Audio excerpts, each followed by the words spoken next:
Tahu nggak, seringkali kerusakan-kerusakan kecil yang kita biarkan lama-lama akan menjadi kerusakan yang lebih berdampak dan lebih besar. Sama seperti rumah kita, ada bocor yang sedikit, mungkin airnya hanya menetes, tapi kita biarkan, lama-lama bocornya akan menjadi semakin besar. Begitu juga ketika kita punya luka, mungkin ketika kita terjatuh dan tidak segera kita obati, maka apa yang terjadi?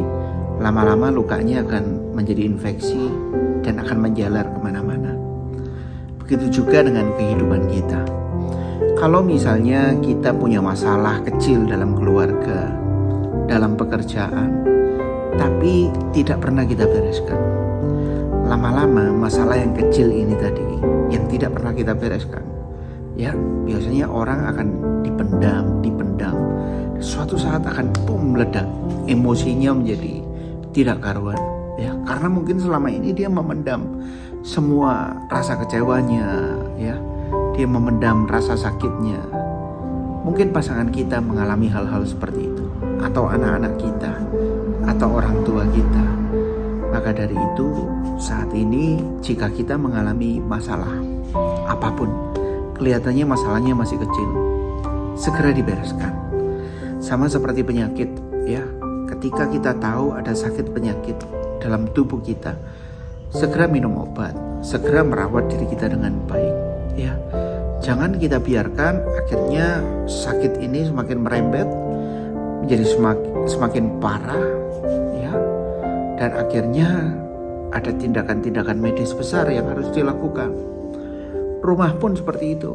Kalau rumah dibiarkan dari kerusakan-kerusakan kecil, lama-lama menjadi kerusakan besar, akhirnya sebuah rumah yang besar pun bisa jadi roboh.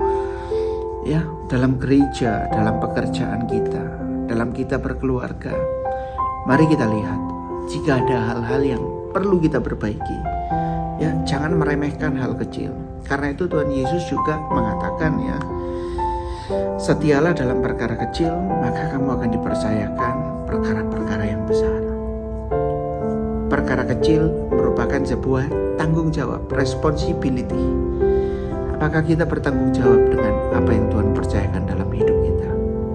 Tentang keluarga kita, hubungan kita, pekerjaan kita. Karena itu, jangan biarkan celah kecil merusak dan menjadi besar. Dan ini sangat gamblang dikatakan dalam Perjanjian Lama ketika Tuhan menegur Kain.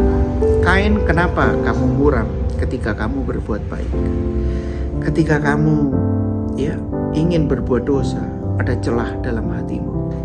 Ada celah di mana iblis dapat masuk lewat celah kecil itu dan merusak kehidupan seseorang. Saat kita nggak mengobati sakit hati kita, sakit hati ini akan menjadi dendam.